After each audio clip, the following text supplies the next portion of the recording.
we've, gotten some spicier things and gotten to some more difficult questions. That is the luxury of not being associated to a team or an athlete. I think that is a true rivalry that they perhaps didn't want us to talk about quite as much as we did. And unfortunately, it's part of the case. It doesn't look as pro. So, whoa.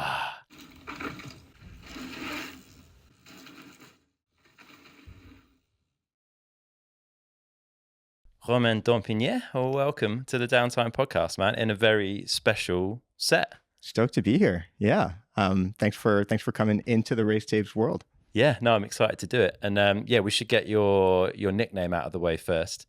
Yeah. So my name's spelt Romain. It just became lettuce, like the salad, and now that's kind of universal. I think it's kind of been to my advantage, a bit more memorable. It's my email.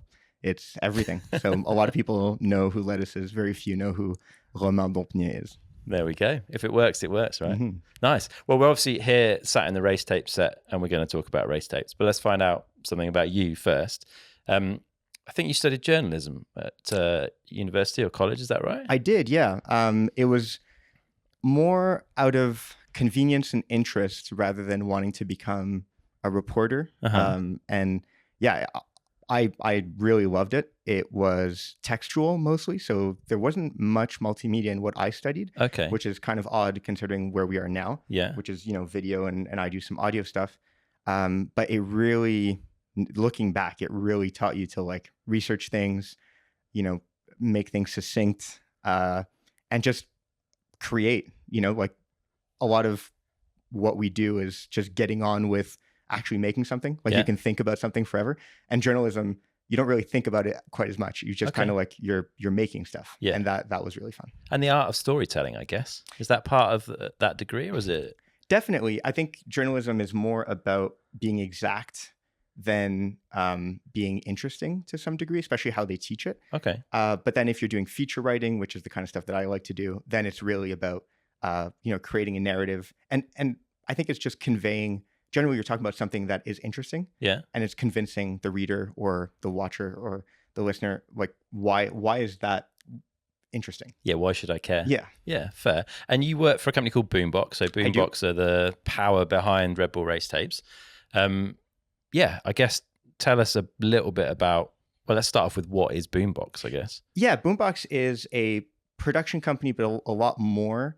We've been fortunate to have over our 20-year history clients that have stuck with us enough that we pitch them ideas, or they go, hey, like the genesis of Race Tapes. We had made a show called Fast Life, and then a show called On Track, which are the reason why I'm at Boombox, but that's a different story.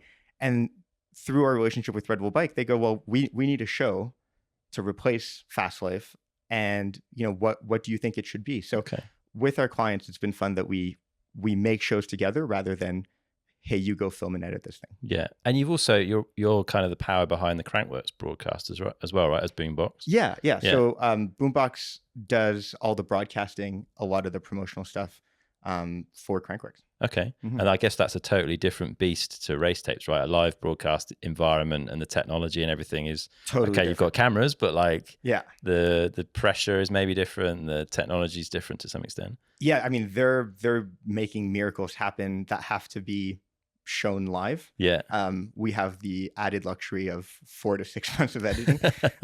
we both come with their challenges, and that you get to be perhaps a little bit more ambitious with a produced and recorded show. Whereas when you're going live, they're just that time constraint is so great. But yeah, so they don't quite work in silos, but we feed off each other, and they're separate teams, but we just get stoked on each other's stuff. Yeah, that's super cool, man. Tell us a little bit about your route to Boombox then, because you studied journalism, and then I did a little bit of snooping, and it looks like it wasn't journalism the whole way, right? No, from journalism, I went into sales just because that was some of the jobs offered to me through, whatever networking stuff. I ended up selling like air conditioning, like industrial, like drop it with a helicopter, huge like chillers for institutional, like hospitals and things like that. Big money stuff as well, exactly. I guess, right? I wasn't making big money stuff, but they were big money projects. And I think sales is a lot like what I do now in a lot of ways. Go on then. Well, tell me more. You're just you're creating interest in something that is worth someone's time and someone's money. Yeah, okay. And you're just translating that. And so, I don't think it's revolutionary to say that sales is a lot of storytelling. Yeah. Interesting. Yeah. So I came out of university, did almost 10 years of sales of various types. Yeah. And then I started mountain biking, I want to say in like 2018 or something like that. How did you find it? So funny enough, we're in a beautiful morning in the French Alps. I was on a trip to the Dolomites and kind of had a day where I didn't really know what to do. And the lodging we were at offered mountain bike tours. And I had done a bit of motocross when I was, 10 or 12. Uh-huh. And I was like, oh, I'll try this out. This is cool. And then I remember thinking, oh, wow, like first descent, I was on the uplift looking on, Facebook Marketplace or whatever the equivalent was in 2018 for mountain bikes back home. Like I knew instantly you were in. This is like all the great stuff of motocross with exercise, with scenic backgrounds. It was, I knew immediately. Yeah. And my then girlfriend, now wife, was like, oh, like, no, we're not adding like a hobby to this. And I was like, no, of course not. And then, fast forward to, a couple of years later, and I'm working in mountain biking. And, and that's, I discovered Boombox because living in Quebec, I saw a bunch of Quebecois names or like French Canadian names in the credits of Fast Life, and thought, why, like, is this a local thing? Because it's, the benchmark show for the sport that I'm learning to love.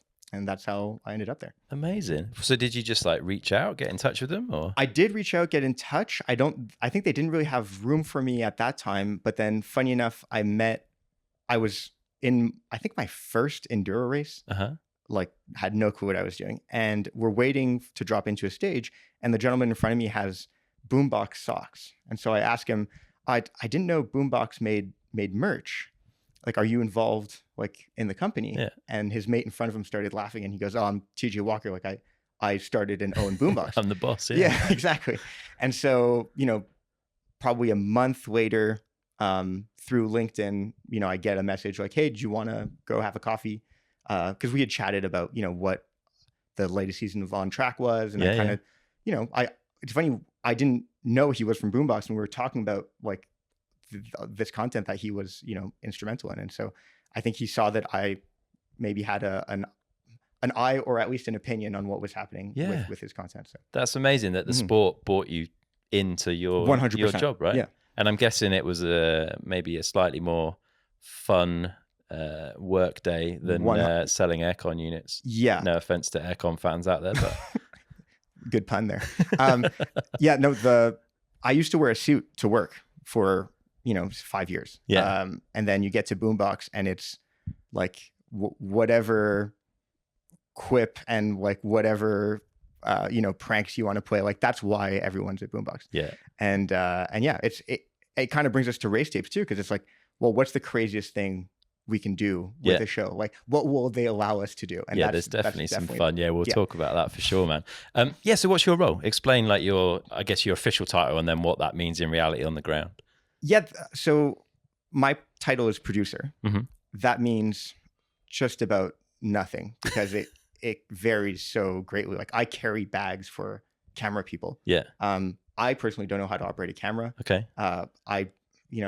There's that Rick Rubin meme of like, I have no technical skills, but I believe in, my taste, and kind of have developed through, being around much more talented people than myself, some idea of what needs to happen. Mm-hmm. But again, I think I'm essentially the person selling athletes, selling clients on, hey, let's do this crazy thing. Yeah. Fantastic. Mm-hmm. So you're at Boombox, you got this role.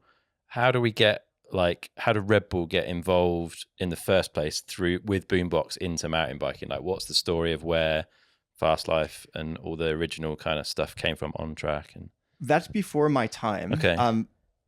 But we've always been in action sports, and then now gaming as well. But through, X Games, and then working with athletes that were, had Red Bull lids. And I think the synergy kind of happened where they knew we produced mountain bike stuff and had storytelling chops. Yeah.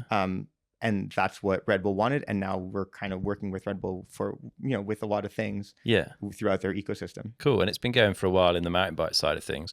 What was it that kind of brought an end to Fast Life and then brought race tapes into reality? What was the requirement or the shift of focus from Red Bull there? If you remember Fast Life, there were 3 protagonists that were super compelling. The reality of, a mountain bike career and things like that is that the stories are over multiple years. And so if you're making, 6 episodes a year, I think we were kind of starting to get to the end getting to the bottom of the well of what could be told with these 3 people in that one season. Yeah. And so that's where the vocation of race tapes kind of takes hold, is that we're putting a spotlight on different people every year. Yeah. And what was the brief then? Like, what do you get from Red Bull? They're like, okay, we want to do this new thing. I'm guessing at this point it doesn't even have a name. What was the thing they described? And then how do we get from there to like fleshing that out and turning it into a product that we can all watch? So I remember the first deck that we made. It was called Fast Forward. Okay. The show. Yeah. And I still have documents that say Fast Forward that have been, Valley Hall signed up for Fast Forward. Okay. Yeah. The brief was make a show where the viewer will care about an athlete whether or not they ever race a bicycle again. Okay. So it's people, not athletes. Yeah. And that sounds flimsy and buzzwordy, but that was the brief. Yeah. Also to leverage some of the wider world of cycling. So you'll notice in season 1, we had, Payson McKelvin, like more distance riders. We had road riders. Yeah. We were talking about aspects that didn't exactly have to do with winning a World Cup race. Yeah. They did tangentially. And now we're a little bit more focused just in the World Cup world, but always with an angle that might be a little bit different than if you're just watching a race. Yeah. The brief is mountain biking, especially downhill, they're wearing helmets. It's not exactly easy for the layperson to distinguish between the personalities, their riding styles. Yeah. And so it's about bringing the human story that gives meaning to the racing. Yeah. So that when someone sees Rachel Atherton, in the start hut, they understand, okay, here are the stakes. Here's what she's trying to do. Yeah. Here's who she is. Here's why I'm rooting for her. Yeah. Yeah, that makes total sense. And it's an awesome addition to the sport. I think it brings a lot of depth to it. I'm kind of intrigued though. It's very much downhill and XC focused. And we've got Enduro World Cup, and there's some amazing stories, and it feels like there's stories there that deserve to be told and aren't at the moment. Like, it feels like it's ripe for someone to go and get stuck in a race tapes way. Like, is it just time? Is there a reason why we don't see kind of enduro involved? It's because it's hard to cover. There's not a whole lot of overlap schedule wise. Yeah. Okay. There's some production things. The other part of it is simply we don't have that many episodes. Yeah. So one thing people might not know is we go to 4 or 5 World Cups a year. Yeah. Like, no one knows who we are in the World Cup. We're not like fixtures here. So we kind of rock up, know what we want, capture it, and kind of leave, silently like ships in the night with other athletes. So for enduro, like EDR is, to me, as a consumer, it's the closest thing to what I'm writing. Yeah, totally. I think story-wise, it's hard to cover. It also, and unfortunately, it's part of the case, it doesn't look as pro. So, whoa, big claim. One of our mandates is to make downhill and cross country look like, a top tier, absolutely undeniably Formula One-ish. Yeah. Like, people, maybe not within the sport, but it gives legitimacy to why I would watch this. Yeah, I think even in the intro to the episode, like there's a Finn comment in there about it's just about riding your bike down a hill effing fast or something. And yeah, it really hypes the sport up and gives it that like extreme image, I guess. And like, whether we like it or not, buses look better than vans. It's like it's part of it. Yeah, I would absolutely love to make a EDR show. Yeah, but I think like Fast Life, it would have to be a different show. Yeah, it would have to be something different. Yeah. Okay, interesting. But yeah, I feel like there's space absolutely in the mountain bike media landscape for something race tapes ish. I hope I don't get crucified for the Vans bus comment. We'll find out. Okay, so yeah, you've got this brief from Red Bull. Were the words "drive to survive" mentioned? Because like I don't think it would be unfair to say there's definitely a drive to survive-esque like underpinning to it. At least it's not a copy. 100%. Like, yeah. So Drive to Survive kind of opened up the floodgates of. If you look at Drive to Survive and you look at Fast Life before Drive to Survive, yeah, true. There's a lot of overlap there. Yeah, everyone is kind of going in that direction. Yeah, but there's no doubt that we cite Drive to Survive as like a way for clients and for participants to understand what we're trying to do. Yeah. That said, Drive to Survive, we love what Box to Box is doing, but the formula kind of has been done. Yeah. And to us who kind of also operate in gaming, and we see that like for the YouTube generation, something like something like a Race Tapes is kind of the evolution of where Drive to Survive could be format wise. Yeah. Obviously, we have different constraints and vastly different budgets. Yeah, sure. Yeah. But yeah, no. Drive to Survive is the show that can get a non-Formula One fan into Formula One and can polarize every existing Formula One fan. Yeah. Similar kind of deal that what's happening with Race Tapes. How would you like describe how Race Tapes differs then? Like what elements of it do you feel are like yours, boomboxes that you've kind of bought that make it what you want it to be? So the pop culture references. So talk to us about that, because we hear that phrase, but I'm not sure even I really fully understand exactly what that means. We've kind of memified some things. We'll do odd animations. For instance, like we don't have really a style guide for the show. Okay. Like if we'll surprise you with a different font. Yeah. We've got a puppet, and the point of that is to just have that element of danger of this thing could show up at any time. Like when I watch Drive to Survive, I'm captivated by the stories. Yeah. I'm also immensely jealous of the coverage that they get, because they've got just people running around at they don't miss a moment. Yeah. And their distribution means that everyone is willing to do, to have people Netflix bend over backwards for them. Yeah. Right. So, but I do think that the way Race Tapes, and it's kind of a boombox signature, uses surprise and uses, they're bringing kind of the Instagram, TikTok, aesthetic, or at least some of the good parts of it into a 30-minute television product. Yeah. And is that driven to engage that younger generation, the YouTube generation, as well as maybe an older generation that will want to sit and watch a half-hour program kind of thing? It's a bit of a blend of styles. Absolutely. And I think it's what we want to make. We would want to watch. Yeah. And if it can make people laugh while if we can make something, take something kind of stupid or kind of silly and take it so seriously and put a ton of craft into it and a ton of energy, and people feel that, they will generally be like, okay, we see where you're trying to go. And it's actually kind of impressive how you've executed it. Yeah. So let's continue watching this because I want to see the next one. Yeah. That's Whereas cool. if it's like, oh, these racers, I kind of get who they are. I kind of get where this episode's going. What's left? Yeah. Okay. You're adding more texture to it, I suppose. And you mentioned the puppet, and the puppet's joined us. He's looking after the audio recorder today. Yeah. But you are the puppeteer. I am the puppeteer. Yeah. That's not a role that was originally designated for me. It's not one of your qualifications. No, but because I can't operate a camera.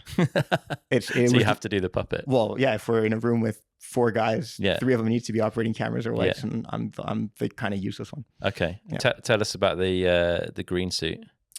The green suit. Yeah. So we were in Jeremy Bouchard's garage. He's one of the directors. And we're filming puppet segments. We're trying to actually do Brage, like shrouping a corner and putting dirt onto the puppet. Okay. And my arm was kind of in the shot, and my part of my shoulder, and they have he had a green suit at home. Yeah. And he was like, "Oh, just chuck this on." So you do it in front of a green screen, and then you can make you invisible. That's like the technique, right? Correct. Yeah. But it's a spandex suit, and it was probably like a small full body.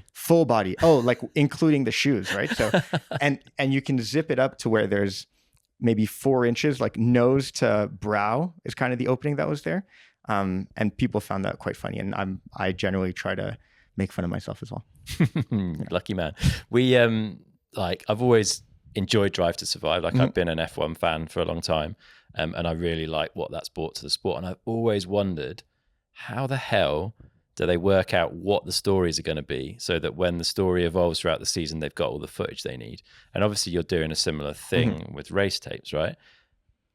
How do you go and get what you need? Are you just filming everything, or are you picking stories at the start of the season and going after them? Like, tell us a bit about the process from like pre-season through the season as to how you're creating this product. We don't have the luxury to just film stuff. How many of you are here, for example? Like 3 cameras. 3 cameras. Okay. Yeah. 3 cameras, 1 sound person. Yeah. And myself. Okay. So we simply cannot be like, oh, I wonder what's going to happen. Yeah. What we do is we rely on people who are filming everything.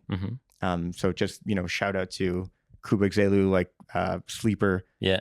Like they do help us. They provide some footage. Especially on the writing side. Yeah. Simply because we can't we choose stories. Our 5 stories this year were chosen in February. Okay. Yeah. So we you kind of take a gamble because you're shooting stuff and you really hope that it ends up being, but because professional athletes are inherently compelling. Yeah. It's really hard to get a story that is going to fall super flat. I was going to say, have you ever had one that hasn't worked out that you've ended up having to drop, or is there always, or does sometimes do the stories change throughout the year? Like a rider's year might not go quite how you expected, but it's still interesting, so you follow it. Sometimes there's not the payoff, and truly the question changes, like you were saying. Yeah. Okay. And so we haven't had on race tapes to drop one entirely. Okay. We've come close. We've been fortunate enough that we really study the stories beforehand. Okay. Yeah. And we've pre-interview to make sure people know. But again, this is not a story about results. Yeah. This is a story about people. Yeah. And the people they change over the course of a season, no matter what. Yeah. And a story arc is just a hero evolving, and they evolve. Yeah. And I guess like each story, I guess, has a different level of risk with it. Like some stories are more risky as to whether they're actually going to go the way you want. Do you maybe take 4 safe stories and a couple of risky ones, or are you trying to like just make sure everything's fairly guaranteed? So the only thing that can really mess up an episode is if the protagonist is not interested. Okay. In doing it, you mean? Or in their own season. Yeah. Like if they switch off, like if they switch off, yeah. And if they're not camera friendly, okay, that can really change something, because you're just never gonna crack the personality. Yeah. That's the only risk. We have riskier ones. Like, this year our pitch for a Common Salmakov story was the redemption of the Kingmakers. Yeah. That's ripened well so far. Yes, pretty good. Yeah. But it could have been not. It could have been, this team is gonna continue having what to them are mediocre results. Yeah. Which that's also a story. Yeah, true. Yeah. A big team having a bad year is a good story. Well, not a good story for them, but like it's a story that creates interest and human interest, I suppose. So one of the risks, and we mitigate a little bit thanks to our partners who are shooting, but the Rachel Atherton story last year, I think that's one of the strongest episodes. Yeah, it's really good. But we started shooting after Like we started shooting halfway in the season. So she had already won. She had already packed it up for the season. Yeah, she was done after round 2, right? Yeah. So we were kind of like, well, we had identified her as, man, maybe Rachel will go to a race and maybe she'll win. And then by the time we got there, it was like, oh, that's already happened. Yeah, where's this story going to go? So, yeah. But you work with it, I guess. Yeah. We work with it. You know, we brought in kind of Valley as not an antagonist, but a parallel to draw. Yeah. There's things you can do to what, you know, it turns out to be a good story. Yeah, definitely. Yeah, it's a really good episode. You seem to get really candid responses and interviews from the athletes that you have on board. Are you doing anything conscious or deliberate to try and facilitate that? Like, obviously you have this set which takes them outside. Like, I don't even feel like I'm at a race sat here. I feel very distant from it, which is, I guess, helps. But is there other techniques that you're using to help them be open with you? I've worked at the Olympics a couple of times, and I found that the number one thing you cannot do if you want athletes to be candid and give you any depth is ask them things that they're expecting to be asked. Yeah, okay. If you ask an athlete, you know, in a mix zone, how did your race go? I mean, what you're going to get an answer that's, you know, similar to the quality of the question. Yeah, you could write the answer yourself without bothering answering. And you know, athletes are media trained, so they're not going to give you anything, you know, that's a layup to them. Yeah. I think surprising them, no, perhaps, you know, the production value of the show in previous years and the previous shows that Boombox has made grants us a certain amount of candor from athletes. Yeah. I really don't know, but the set is a big deal because it shows that, oh, we're not just trying to, you know, get some, like, tax some of your time for whatever. It's not for us. We've come for you.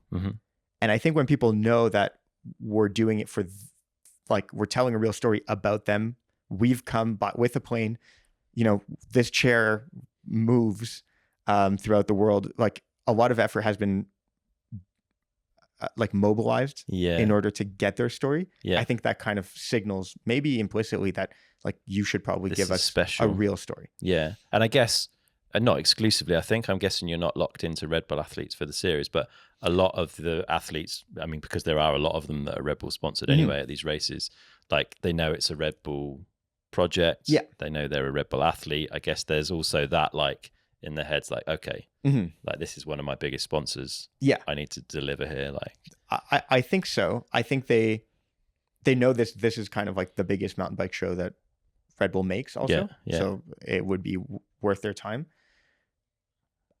We're not exclusively, like, you know, the show is meant to be distributed more widely than Red Bull channels. Yeah. So this is not Red Bull advertising by any means. I don't think there's a Red Bull can in the entire 2 seasons we've made. Okay. Like, it's really not a Red Bull promotional product. Yeah, yeah. It's storytelling that happens to be financed by Red Bull Media House, which is, you know, a production company. Yeah. They're not a beverage They're not company. making drinks. Yeah. So, no, I mean, last year we had one of our protagonists is, you know, a competing energy drink to Red Bull in Loris Vergier. Yeah. So no, there's no mandate. We obviously have better access to Red Bull athletes, and Red Bull does want to see the best in the world in their show, and they happen to sponsor a lot of the best in the world. Yeah, fair. Do the riders know they're a focus, and do they know what story you're looking to tell, or do you try and keep that, like... We tell them. Okay. Before the season, or... So in 2022 season 1, I had never been to a World Cup. The athletes kind of didn't really know we were coming. Yeah. I think Valley, on the first day I arrived in Leogang, I had sent Valley an email. She'd responded, and then I met her, like, and kind of like fanboyed out. I was like, she was having a burger, and I think we ordered the same burger, and I said something stupid. They originally didn't really know what was happening. Yeah, okay. And, like, the set was yellow. There's a pup, like, what's going on there? Yeah, it was quite odd. Yeah. Now we pre-interview them, like, in January. Okay. We go, hey, here's a story we want to tell about you. Yeah. Is this a true story? Yeah. So that when they get into the interview set, we don't want them to be like, oh no, I don't feel that at all. Yeah. And then the story is like, oh, okay, like that wasn't a story, turns out. Yeah. So no, we pre-interview them. We tell them what the story's about. We tell people as soon as they sit down, do you know what show you're on? Yeah. Do you know what we're trying to tell? Because that's how they give us, I guess that is how kind of one of the keys to getting They know them. why they're sat there. Like, and like where we're going with these questions, you know? Yeah. And I guess you're picking athletes that, like you say, are camera friendly. Like they know they're comfortable in that seat. They know what you're looking for. Yeah. It's an experience thing. Like their language is obviously good enough, all of that kind of stuff. Like you're selective because, you know, some of the athletes are more introvert or extrovert or whatever it happens to be, not so comfortable. So there's always a roll of the dice with athletes. If they've had a bad session or whatever, they can be quite, you know, different. We've been lucky enough. We also, I mean, you might be getting to it with further questions, but we've, you know, gotten some spicier things and gotten to some more difficult questions. That is the luxury of not being associated to a team or an athlete. Yeah. I think we're the only crew on the World Cup that is not paid by anyone here to be here. So that allows us to ask questions that are more about telling a good story, even if it's a difficult story. I did want to ask about that because, I think like mountain biking and mountain bike content is like, in inverted commas, nice. Like everyone's friendly, everyone gets on. There's none of that like moto rivalry where you're taking people out on track. But there are to some extent rivalries and there are like conflicts, I'm sure, but we don't, as the media, and I guess I consider myself a small part of that, like generally don't push that side of things. And you guys have come in and with that drive to survive, that's slightly more, not dramatized, but like you've been willing to tell those stories and pull that out. And obviously the first time you do that is easy. The second time you do that, everyone knows you might be doing it. Yeah. Like, have you ever had any pushback? Yeah. Okay. Tell me a bit about how you deal with that. Well, so in season 2, we had, you know, a couple stories that I think, you know, we told teams, hey, in order to make a good story, there have to be challenges that you're going to overcome. And there has to be a low in order to have meaning for a high. Yeah. I think maybe people underestimated how much of the low we were going to be able to capture for some stories.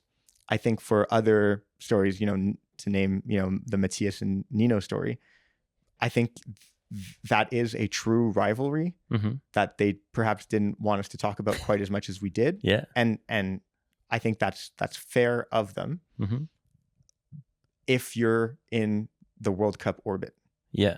We don't make shows for people who come to who live on the World Cup. We make shows for people who don't know who Nino Schurter and Matthias Flukinger are. Yeah. They will be interested in watching them race based on their rivalry. Yeah. Nice guy rides bike fast. Not a great basis for watching half an hour. You wouldn't buy that book, would you? No, really? Yeah.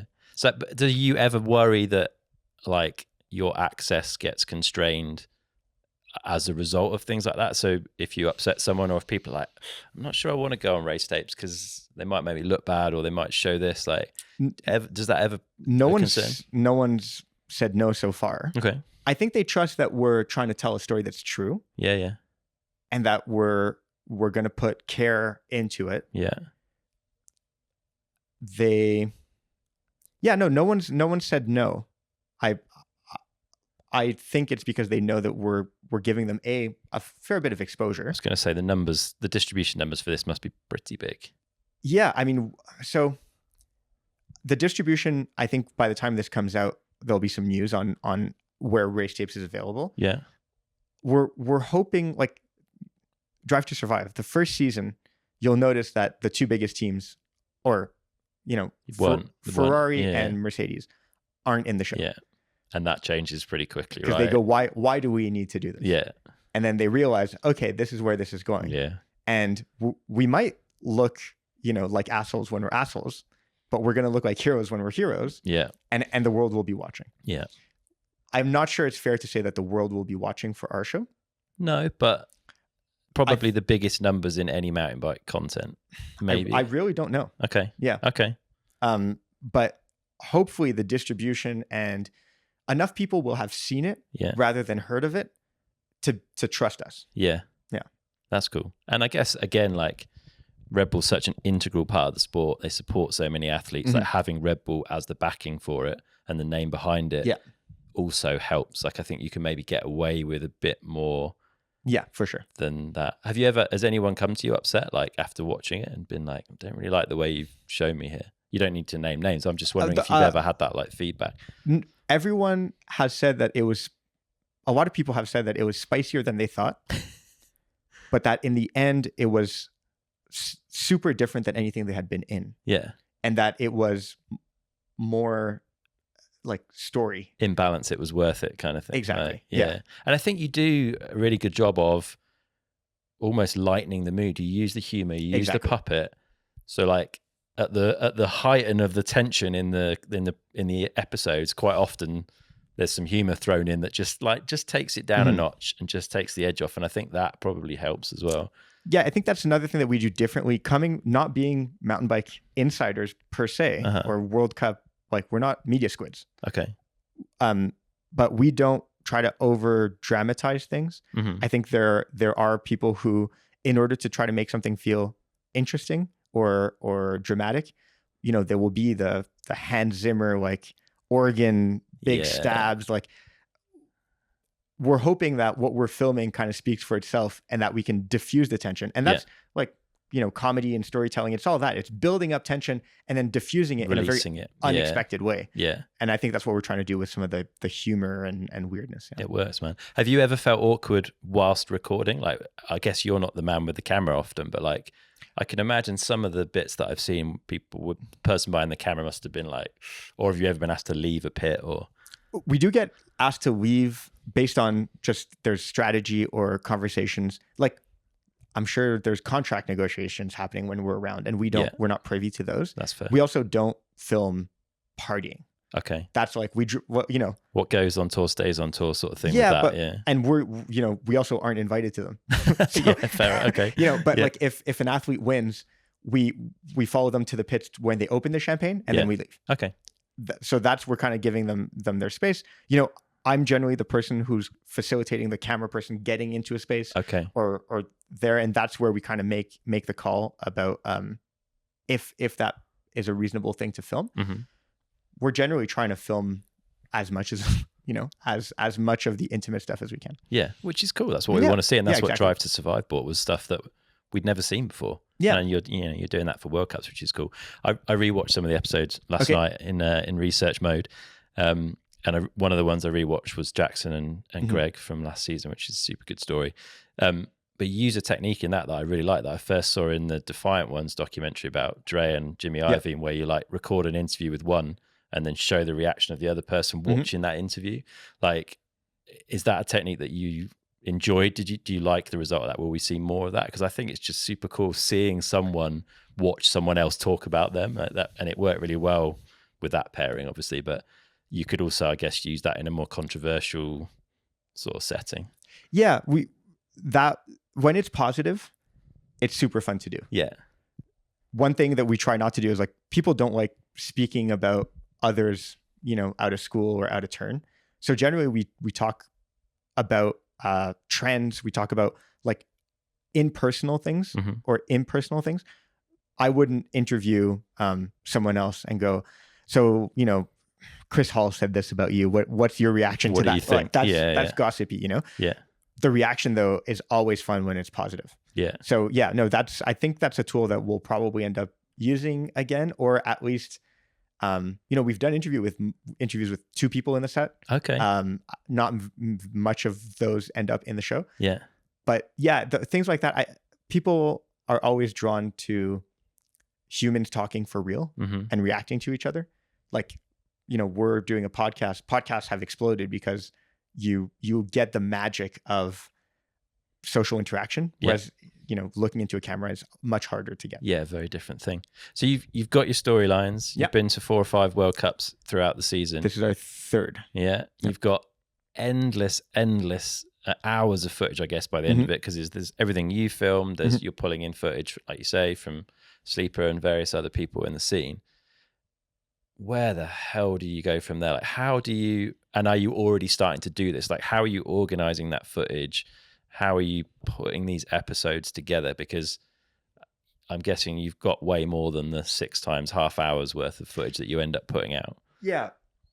Again, I'm not qualified to do any of that, but we have a fantastic post-production team at Boombox where, directors and assistant editors are combing through footage, derushing everything.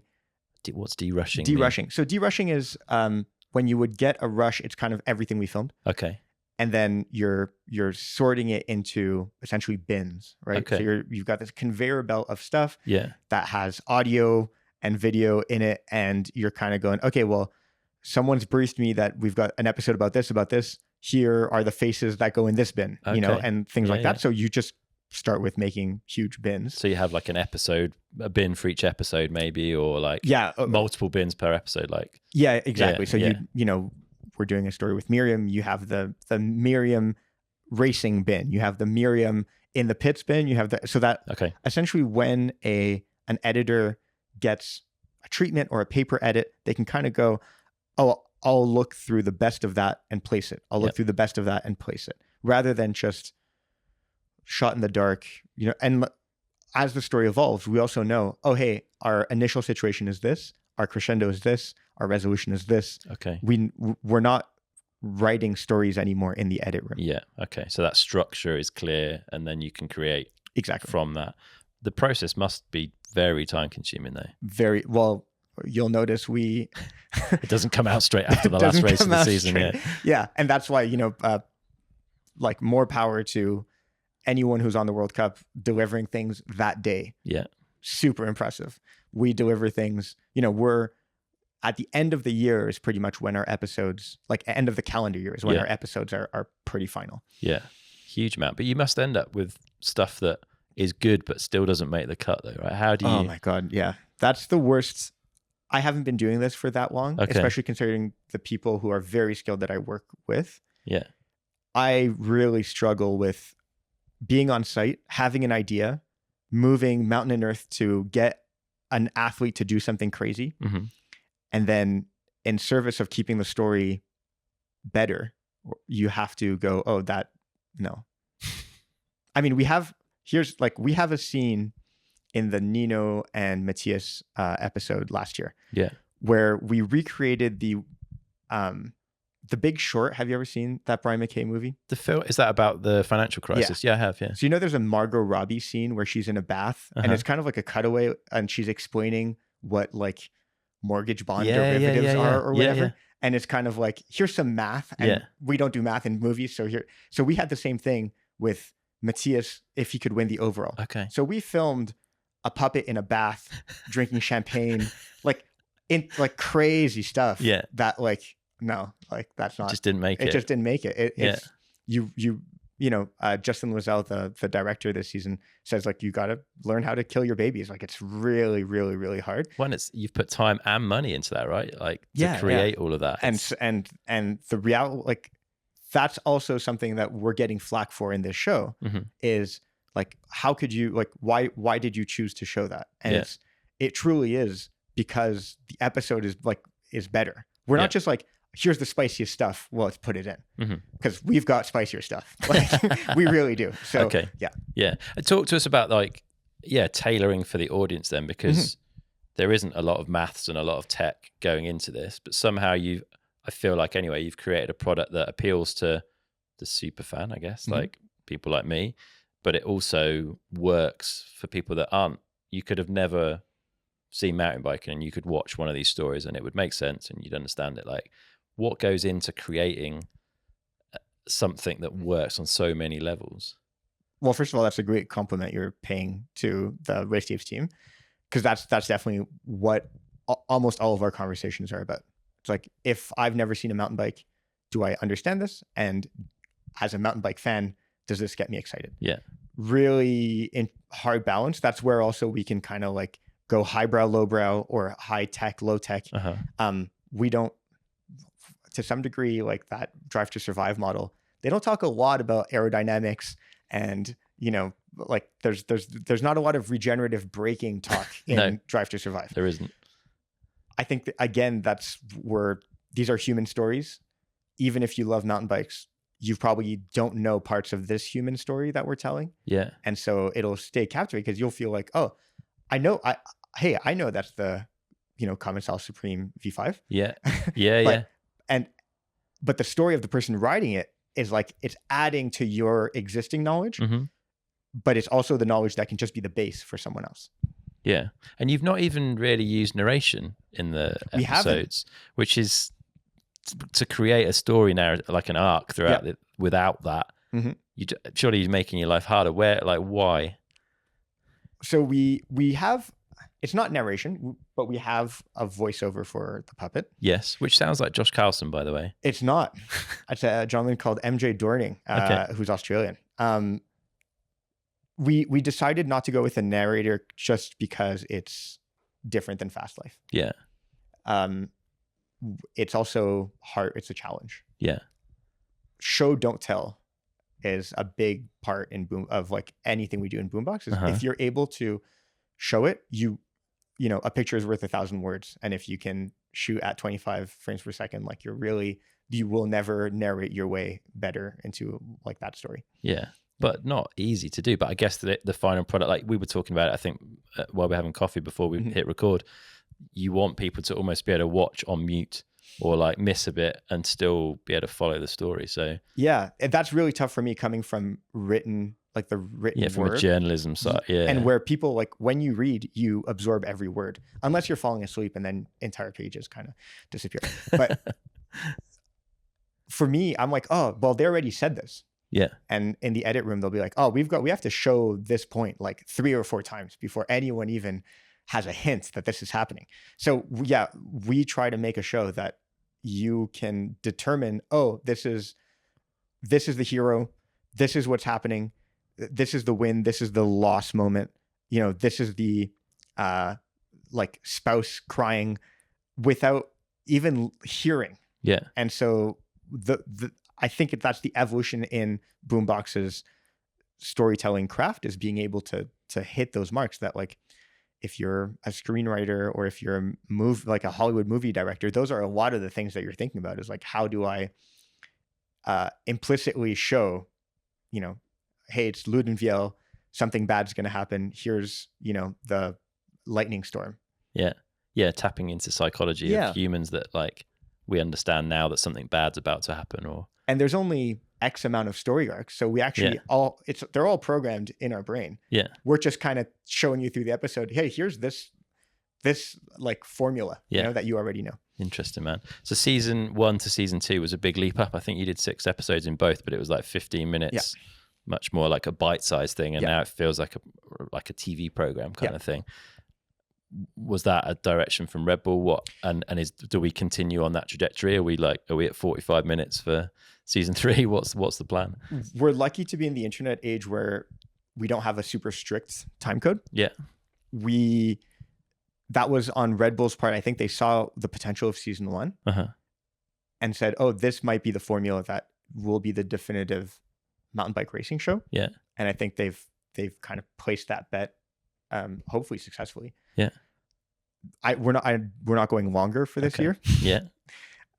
But yeah, no, the step up creatively, it's great because it allows us time to breathe. You'll notice the first season it's made for like YouTube. It's bam, bam, bam, bam, bam. And if you're not on board with like the first joke, there might be 30 seconds that you're like, okay, this is a lot coming at me. Right? Yeah. Faster paced. Yeah.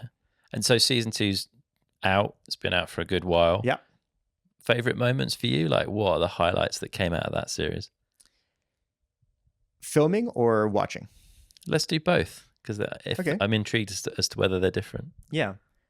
I got married during Monsenan, where a lot of the stories kind of ended. So I watched the first edits going like, oh, this is like, I can't believe you guys got that. Yeah. So filming, I think being with Matthias Flukinger at home and kind of understanding quite how low he came back from. Yeah. And being in his, woodworking workshop, that was quite moving. Being at Rachel's house, really cool. She kind of hinted at something that we had never heard before, which is this might be the end. Yeah. Which when, she was there saying it, we were pretty surprised. We were with Clay Porter, who has worked with her for, many years. like 2 decades. Yeah. And he was really surprised. There's a Valley Hall. I think my favorite shot is Valley Hall getting interviewed through the donut of the physio table. Oh yeah. That was like, oh, this is fun, and it turned out great. Yeah. I think all of those. I think the one moment that is really touching to me that I think has gone under the radar is Matt Shriver, the team manager for Trek. That's a really interesting episode. Yeah, I think you can kind of see the season getting away from him. Yeah. And then when Evie wins, there's kind of that like proud dad moment. And to me, that was really like the payoff. And I hope that they see it that way too. Yeah, initially it looks like he's broken the team. Like the start of the season, you're like, this guy's screwed it. And then it sort of comes back together, doesn't it? Like the ending is a happy ending, but like it doesn't look like it's going there at one point. No, and I think we were, that might not be, and this is maybe also where you're going next, but that might not be the whole truth. I think we didn't make anything up. Yeah, we happened to be there on a day when, the team lap was kind of in shambles and stuff like that, and then we also happened to be there in Snowshoe when it all came together. So if you're in the team and you're there every day, you might go, that seems like an odd that didn't quite happen like that moments. But that's when we were there, and I think there's definitely truth to all, like that episode is at the end of the year the story of their year. Do you ever run anything by them, like when you've created an edit or you're looking to create an edit like that, and you're like, well, the story we're seeing from the footage we've got is this? I guess it's high risk, because if you go to them and they're like, no, then you're sort of stuck, right? Because you haven't got the footage necessary to show their version. It's got to be your version. It has to be our version. Yeah. It's not a promotional story. Yeah. They are willing participants. Yeah. And we obviously, if there's something that happens, we don't want to put anyone in a bad spot with sponsors or anything like that. Like we ask that team managers especially tell us, hey, you cannot show this. Yeah. Okay. But if it's on the record and it adds to the story, and generally people who are there are super happy that we captured those moments. Okay. So, and if someone asks us, like, do not put that in, we will never put that in. Yeah. Okay. Yeah. Fair. And like, again, it comes back to that, like the drive to survive analogy of, okay, this might not come across great, but it's going to be in front of so many eyes that there's a balance, I guess, there for brands and teams to be like, there's that old saying, like, any news is good news sort of thing. I don't think that's quite fair, because I think if you watch any Race Tapes episode, you want the people in that episode to do well. Yeah, I think that's fair. Yeah. You want, like, you have rooting interest in their next race. Yeah. And you kind of become a fan of, I don't think there's anyone in a Race Tapes episode that you would end going, I don't want that person to win a race. No, not at all. No, you don't walk away disliking people from it. Yeah. Is that conscious? Is that, absolutely. Is there a test that you say, like, okay, we're going to get 5 people to watch this and just check everyone thinks that's like, good? We don't do like focus groups or whatever, but we definitely talk a lot and show, wives and girlfriends and boyfriends and husbands, like, hey, what do you think about this? You know, there's no graphics on it. The lighting's super flat, but like, let me know if this is too harsh. Yeah. We've had moments like that where we're like, oh, this person doesn't make them look good. And so would you take them out? Absolutely. So you're like, you've made that step that you're showing some of the controversy, but you're not all in on like the, painting the villain kind of thing. There are no villains. There are only people who are subject to great challenges. Yes. And who have the opportunity, and who always do, overcome them. Yeah. So Evie had a mechanical in Nova Mesto. Yeah. As a team manager, you're probably going, well, don't show that. I don't want you to show that. Yeah. But then if Evie wins and Matt Shriver brings the team together, that has no meaning if the team was together the whole time. So we're definitely not out to expose anything. Like we if you're on race tapes, we like someone who doesn't know the World Cup will like you. Yeah. At the end of the episode. Yeah. Do you think Drive to Survive is more extreme on that front? Yes. In that there is more villainous kind of. Absolutely. And there probably is in the sport. Like it is hard. I would say it's hard to go and say who's the villain in the pits. There aren't really. Yeah. And in fact, that's maybe like I was talking with Henry Quinney about this, but like in soccer or football, there is punditry where people will go, you know, that athlete absolutely missed this and they should have done this, and how come it's irresponsible of them to have passed it like this, right? No one does that in mountain biking. No. Thank God, because like I think it's a much more positive. It's a much more positive, and it's hard to ride mountain bikes. Like very few people in Leger this week are going like, you know what? I think Loris could have like taken that turn a bit better. You know? Yeah, true. Yeah, that's definitely true. Were there any stories that like evolved over the last race series that you wished you had been covering? Because I'm guessing there's stuff that comes out of nowhere that you're like, oh, I wish we were doing that. Yeah, I think we're still missing like a coming from nowhere privateer story. Okay. But those are hard to pick, so hard. I mean, that's really where you go like, okay, well, every third day we're going to take one camera and go to like 3 privateer vans and see where they're at. And maybe, you know, that's probably a story that I would really like to tell. Have someone who like is, you know, literally thrown into superstardom immediately. You know, that would be cool. You'd have a good fantasy team if you could pick that every year. Right? Yeah. I think there's a lot of cross country stories that are really interesting, and unfortunately, the hero of them might not be quite as camera friendly. Okay. Yeah. Because there's some really interesting dynamics in cross country stories. And it's more because it's a head-to-head sport, I guess. Like there's the rivalry and that side of things. There's a lot more real than with downhill, where we're just one at a time against the clock. Access for cross country, and there's language barriers a lot more often. Yeah. I think it's also like they're media wise, it's a totally different landscape in cross country. I mean, if you go on track walk, you know, in downhill, all the camera people are quite friendly with the athletes, and there's a real symbiosis. Yeah.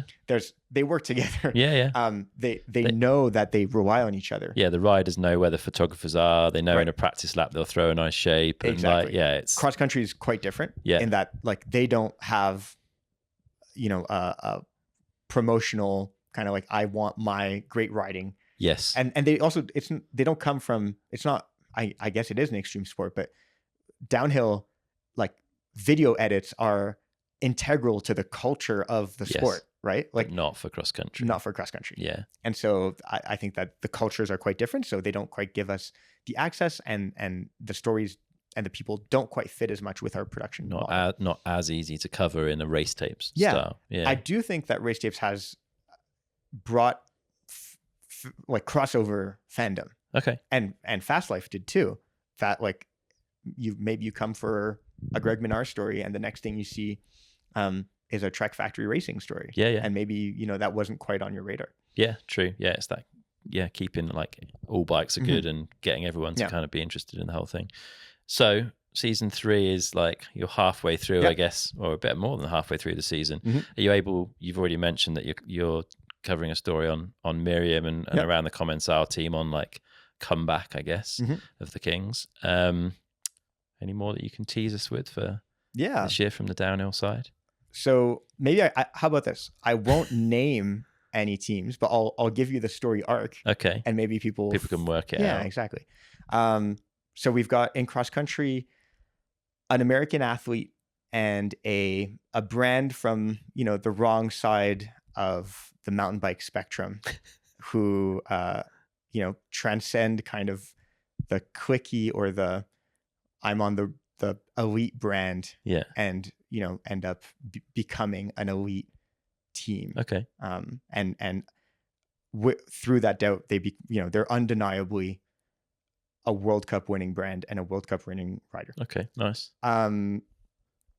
We've got a suave Chilean cross country racer who is, could not have had a better U23 career. Yeah. And who has, struggled mightily in his first year on perhaps the biggest and best cross country team. Mm-hmm. And, is probably under some pressure to deliver on why he was hired. Yeah. in downhill, we've got that Commencal one that we talked about. We've got, a generational talent who has entrusted the start of his career to a incredibly benevolent, but perhaps overwhelmed small team. Yeah. That's an easy one to pick out. Yeah.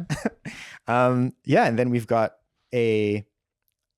not a journeyman, but someone who's really earned his place on the World Cups, who's got just like these luscious locks of like a little bit of salt and pepper hair. Might quite like high-rise bars. Yeah, exactly.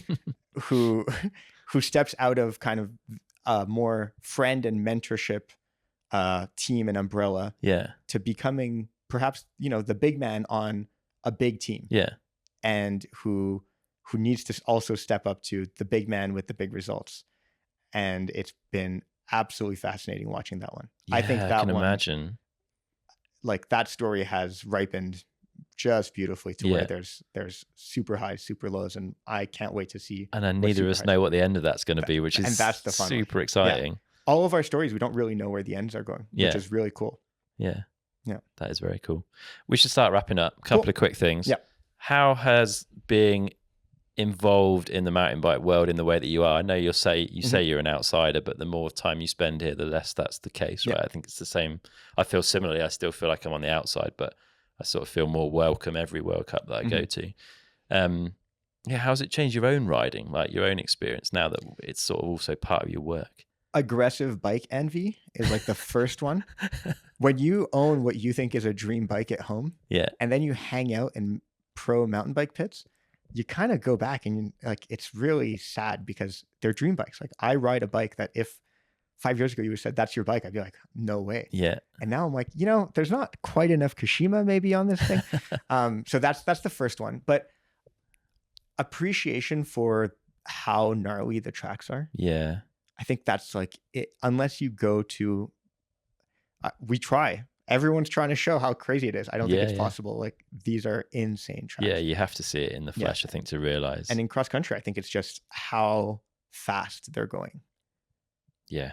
Like picture you're getting passed by someone going full throttle on an e-bike. Yeah. That's not as fast as they're going, pretty much. Like it makes, especially short track. Like the first time I saw that, I was just stood there with my jaw on the floor. Like it makes no sense. The speed they go at, it literally red line for 20 minutes. Like, and their red line is incredible. Exactly. Like, I think this is an incredible sport for compelling stories. And I think the level of celebrity of these athletes is, for a filmmaker, perfect. Okay. Loic Bruni races 10 times a year. Yeah. And he goes to the races and he is a god. Yeah. And then he goes to 3 villages over and he can have dinner. Yeah. There are very few sports like that. And where we can, he has enough time and he's not surrounded by 15 security people. We can have him, his family, and his nearest competitor's family having dinner in Andorra at someone's house on a race week. And everyone's fine with that. And everyone's interested in that. Yeah. But then, we also have him in, maybe in Léger this week, he'll be mobbed by 1,000 people and he'll, be having like a champagne shower with tons of cameras on him. Yeah. Like this is the perfect sport for really good content. You might break that. I might break what? You might break that perfect balance, right? By putting the sport in front of more eyes. Yeah. It has the potential, I think. Like I think there are people who have,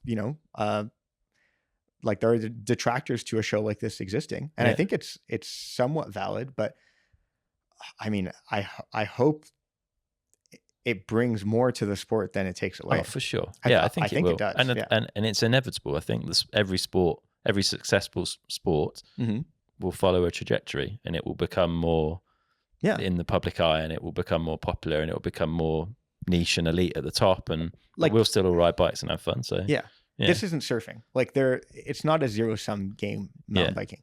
Like if I will not, by making a show that is more popular, I will not take away from your enjoyment of mountain biking. Yeah, I agree. Yeah. I think it's a good thing. I think the more people that see our sport and realize how cool it is, I think that's good. Yeah. Nice, man. One last question before we wrap up. Thoughts on the sort of general state of the mountain bike media world, and I guess visual more than anything else. Like there's so much content now. I think mountain biking, along with perhaps like snowboarding, is the sport with the most talent in content creation. Okay. Ever.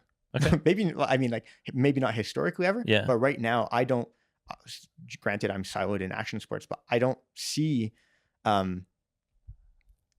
rugby edits that come out every day that look as good as what Louis Citadel is doing. With his dad cam and a red. Yeah. Like the level is so incredibly high for like visual content in mountain biking. It's like we can't do it. Okay.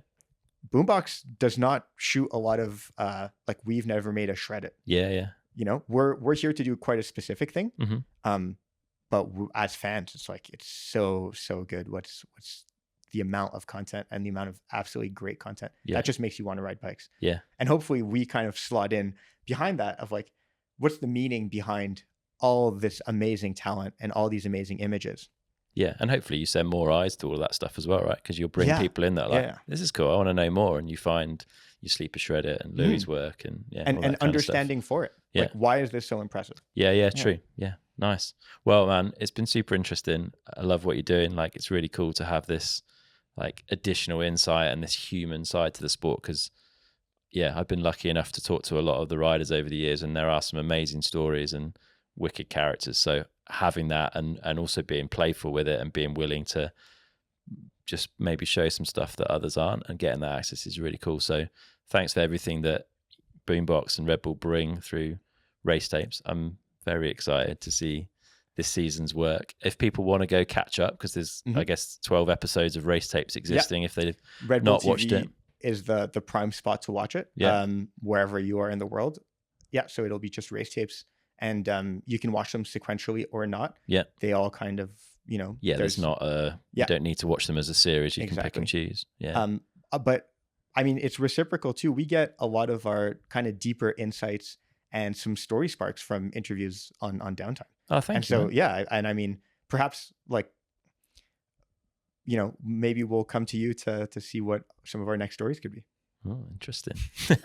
Nice one. Thanks, man. It's been a lot of fun. I'll stick links in the show notes so people can find all of the race tapes episodes. And we'll look forward to seeing season 3 when it's up and running. Awesome. Thank you, Chris.